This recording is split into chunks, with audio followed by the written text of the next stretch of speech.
فسوق کرتے ہیں. یہ دھمکی دی جا رہی ہے, یہ دھمکی یہاں ہمیں ڈرایا جا رہا ہے کہ ہم قرآن والے لوگ ہیں, ہمارے لیے ایک خطرہ ہے, ایک پوٹینشیل ڈینجر ہے, ایک وائرس ہے. وہ کیا ہے کہ ہمیں قرآن کا اثر نہیں ہوگا. اللہ تعالیٰ بات کریں گے اور ہمارے جذبات پہ کوئی اثر نہیں پڑے گا. اور یہ ہم سے پہلے کچھ لوگ تھے جن کو اللہ کا کلام دیا تھا, ان پر بھی یہ وقت گزرا ہے. بہت عرصہ گزرنے کے بعد ان کا تعلق ان کی کتاب کے ساتھ ایک مصنوعی سا ہو گیا.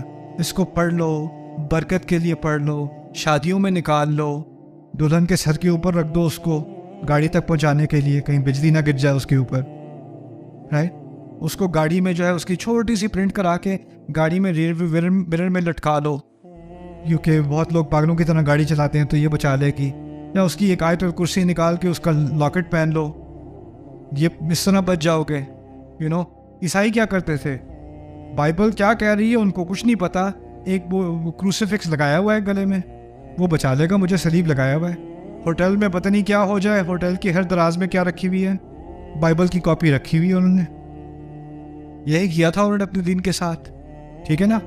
یا گھر میں جا کے پینٹنگز لگائی ہوئی ہے جیزس کی, آرٹ لگایا ہوا ہے جیزس کا. ہم کیا کرتے ہیں, پینٹنگ لگا دیتے ہیں آیت کی, بڑی سی پینٹنگ لگائی ہوئی ہے, والعصر ان الانسان لفی خسر, ٹی وی کے سامنے. وقت کی قسم, ایپیسوڈ 5 فقط اثر ہی نہیں ہوتا, اثر ہی بند ہونا ہو جائے, ختم ہو جائے اس کا اثر. یہاں تک کہ طرح رمضان ہے, چلو تراویح پڑھنے چلتے ہیں یار. اس مسجد میں وہ ذرا بہت سلو پڑھتے ہیں, وہ ذرا وہ والے جو ہے نا, وہ جو اللہ اکبر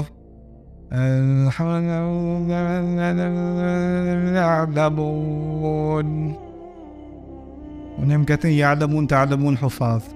کچھ نہیں سنائی دیتا سوائے یعلمون کے اور تعلمون کے. وہاں جا کے پڑھتے ہیں, جلدی جلدی فارغ ہو جائیں گے. کس چیز کا ٹائم نہیں ہے, قرآن کے سننے کا, قرآن پہ غور کرنے کا. ایسا نہیں ہے کہ مصنوعی سا تعلق ہے قرآن کے ساتھ. آپ مجھے بتائیں میں کون سی آیت ہے وہ پڑھوں, کیونکہ میرا جو ہے روٹ کنال ہونے والا ہے, تو کون سی دعا میں پڑھوں یا کیا پھونکوں میں. قرآن پھونکنے کے لیے رہ گیا ہے, بس یہ پھونکنے کے لیے رہ گیا ہے, کوئی بیمار پہ پڑھنے کے لیے رہ گیا ہے. یہ صورتیں پڑھ لیں, یہ مسئلہ حل ہو جائے گا. یہ جیسے آپ فارمیسی پہ جاتے ہو, الرجیز ہیں تو یہ میڈیسن لے لو, اور اگر ہیڈ ایک ہے تو یہ لے لو. اب وہ قرآن پرسکرپشن پروگرام ہے. وہ کیا بات کر رہا ہے, کیا بات سمجھا رہا ہے, کس شخصیت کی طرف مجھے لانے کی کوشش کر رہا ہے, کن جذبات پہ وہ میرے کن جذبات پر اثر کرنے کی بات کر رہا ہے. اس سے مجھے کوئی لینا دینا نہیں. کون سی صورت پڑھوں, کیا پڑھوں. لوگ کہتے ہیں جب بچہ ہو رہا ہو کسی کا, پریگننٹ ہو لیڈی, کہتے ہیں سورہ مریم پڑھو کیونکہ اس میں پریگننسی ہے. کیا, تو وہ بیٹھی لیبر اس کی ہونے لگی ہے, وہ کہہ رہی ہے یا لیتنی متو قبل ھذا, کاش میں اس سے پہلے مر گئی ہوتی. آیت ہے سورہ مریم کی. قرآن کو اللہ پڑھے, سوچ کے پڑھے. بار بار کہا ہے لعلکم تعقلون, لعلکم تعقلون, لیدبروا, تاکہ تم سوچو, تاکہ تم سوچو, تاکہ تم سوچو. عجیب بات ہے, ہمارے کلچر ساؤتھ ایشیا میں ہم نے کیا کیا, ایک دو صورتیں نہیں ہیں اور ان سے ہمیں بہت محبت ہے. آیت الکرسی سے بہت محبت ہے, ہونی بھی چاہیے. سورۃ الرحمن سے بہت محبت ہے. سورہ یاسین سے بڑی محبت ہے. سورہ یاسین کے شروع میں کہا ہے وجعلنا من بین ایدیہم سدا ومن خلفہم سدا. ان کے آگے دیوار, ان کے پیچھے دیوار, ان کو ڈھکا ہوا ہے. ان پہ تو کوئی فرق ہی نہیں پڑتا. ان کو دھمکی دو یا نہ دو, ان کو ڈراؤ یا نہ ڈراؤ, مانتے ہی نہیں ہیں, ایمان ہی نہیں لائیں گے. ڈھیٹ لوگوں کی بات ہو رہی ہے جن پہ کسی بات کا اثر نہیں ہوتا. عجیب نہیں لگتا کہ ہم ایسی صورت کے ساتھ بے عقلی کر رہے ہیں. جس نے کہا عقل استعمال کرو, جس نے کہا آنکھیں کھولو, دیکھو تمہارے سامنے کیا ہے. جو آنکھیں کھولنے کے لیے قرآن نازل ہو رہا ہے, لِيُنذِرَ مَنْ كَانَ حَيًّا وَيَحِقَّ الْقَوْلُ عَلَى الْكَافِرِينَ, جو خبردار کرنے آیا ان لوگوں کو جو ابھی بھی زندہ ہے, دل زندہ ہے ان کا, عقل زندہ ہے ان کی. تو یہاں بات کی جا رہی ہے کہ تم ایسے نہ ہو جاؤ جیسے تم سے پیچھے آنے والے تھے. اس کے بارے میں مجھے ایک بڑا مشہور قول یاد آیا, شاید ابن عباس رضی اللہ تعالیٰ عنہ سے مروی ہے. وہ آیت ہے بقرہ کی نا, وَمِنْهُمْ أُمِّيُّونَ لَا يَعْلَمُونَ الْكِتَابَ إِلَّا أَمَانِيَّ وَإِنْهُمْ إِلَّا يَظُنُّونَ, کہ ان میں سے یعنی اہل کتاب میں سے ان پڑھ لوگ ہیں, جو اپنی کتاب کو نہیں جانتے سوائے خواہشات کے. بے بنیاد خواہشات کو امنیہ کہا جاتا ہے عربی میں. امنیہ اس کی جمع ہے امانی. تو بس ان کی بے بنیاد خواہشات ہیں، اس کے علاوہ وہ اپنی کتاب کو نہیں جانتے. اس کا کیا مطلب ہے؟ اس کا مطلب ہے ان کو پتہ نہیں ہے تورات میں کیا ہے، لیکن تو اللہ نے تو کہا ہے نا اللہ معاف کرے گا، یہ تو کہا ہے نا. یہ تو نہیں کہا نا کہ ہمیشہ کے لیے جلیں گے، ایسا تو نہیں کہا نا کہیں پہ. یہ کیا بول رہا ہے؟ انسان کی بے بنیاد خواہشات. کتاب نہیں جانتے، خواہشات جانتے ہیں. ان خواہشات کا سٹکر وہ کتاب کے اوپر لگا کہ پڑھی ہو نہ پڑھی ہو. قرآن میں کہاں لکھا ہے کہ اتنا برا ہے؟ قرآن میں کہاں لکھا ہے سکرول نہیں کر سکتے؟ لا یعلمون الکتاب الا امانی وانہم لا یظنون. وہ بس گمان کرتے ہیں، معلوم کرنے کی ضرورت نہیں انہیں. یہ ان کے بارے میں کہا تھا.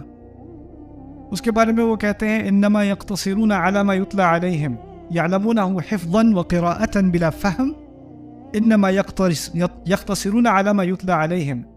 کہتے ہیں کہ یہ جرم جو انہوں نے کیا ہے نا اپنی کتاب کے ساتھ، وہ کیا ہے کہ وہ اس کتاب کو پڑھتے ہیں اور یاد کرتے ہیں سمجھے بغیر، اور ان کے لیے اتنا ہی کافی ہے کہ وہ ان پر تلاوت کر کے ان کو سنایا جائے، بس اتنا ہی ان کے لیے کافی ہے. یہ ہے جرم ان کا، یہ ہے جرم بنی اسرائیل کا. ابن عباس کہتے ہیں. سوچو ذرا. پھر ایک اور عجیب روایت ہے رسول پاک کی صلی اللہ علیہ وسلم، ذاک عند ذہاب العلم، ایسا ہوگا جب علم غائب ہو جائے گا. آخرت کی علامات کی بات کر رہے تھے، ایسا ہوگا جب علم غائب ہو جائے گا. صحابہ پریشان، علم کیسے غائب ہوگا؟ انہوں نے پوچھ لیا وَكَيْفَ يَذْهَبُ الْعِلْمُ يَا رسول اللہ، اللہ کے رسول علم صلی اللہ علیہ وسلم علم کیسے غائب ہوگا؟ وَنَحْنُ قَرَأْنَا الْقُرْآنَ، ہم تو قرآن پڑھ چکے. رسول نے علیہ الصلوۃ والسلام یہ نہیں کہا تھا کہ قرآن غائب ہو جائے گا، انہوں نے کیا کہا تھا؟ علم غائب ہو جائے گا. صحابی نے جب علم سنا تو اس کے ذہن میں پہلی چیز کیا آئی؟ قرآن. قرآن نہیں تو علم نہیں، قرآن نہیں تو علم نہیں. وَنَحْنُ قَرَأْنَا الْقُرْآنَ وَنُقْرِئُ أَبْنَاءَنَا وَأَبْنَاؤُنَا يُقْرِئُونَ أَبْنَاءَهُمْ. ہم قرآن پڑھتے ہیں، ہم اپنے بچوں کو پڑھاتے ہیں، ہمارے بچے ان کے بچوں کو پڑھائیں گے. کیسے علم غائب ہو جائے گا؟ جواب ملتا ہے أَوَلَيْسَ هَذِهِ الْيَهُودُ وَلَا النَّصَارَى بِأَيْدِيهِمُ التَّوْرَاةَ وَالْإِنْجِيلَ لَا يَنْتَفِعُونَ مِنْهُمَا مِنْ شَيْءٍ. دیکھیں نہیں یہ یہود و نصارہ، ان کے ہاتھوں میں نہیں ہے تورات اور انجیل، اس سے کوئی فائدہ نہیں اٹھا سکتے، کچھ نہیں ملتا انہیں اس سے. یہاں کہا جا رہا ہے ایسا نہ ہو جائے کہ اللہ کا ذکر، اللہ کا کلام، اس کا کوئی اثر نہ رہے. تم اہل کتاب کی طرح نہ ہو جانا جن کے دل سخت ہو گئے اور ان کی اکثریت فاسق ہے. پھر اگلی آیت بالکل نیا مضمون، اعلموا ان اللہ یحیی الارض بعد موتها. جان لو کہ اللہ اس زمین جو بنجان تھی، جو بالکل اس میں کچھ اگ نہیں رہا تھا، موت آ گئی تھی اس کی، اس کو دوبارہ زندہ کر دیتا ہے. قد بینا الآیات، ہم نے اپنی آیات واضح کر دی، لقوم یعقلون، ایسے لوگوں کے لیے جو عقل استعمال کرنا چاہتے ہوں. ربط بن گیا کہ نہیں؟ سبحان اللہ. جس نے آسمان سے پانی نازل کیا اور سوکھی زمین کو زرخیز کر دیا، اس نے آسمان سے قرآن نازل کیا سوکھے دل کو زرخیز کرنے کے لیے. قد بینا الآیات لقوم یعقلون. سبحان اللہ.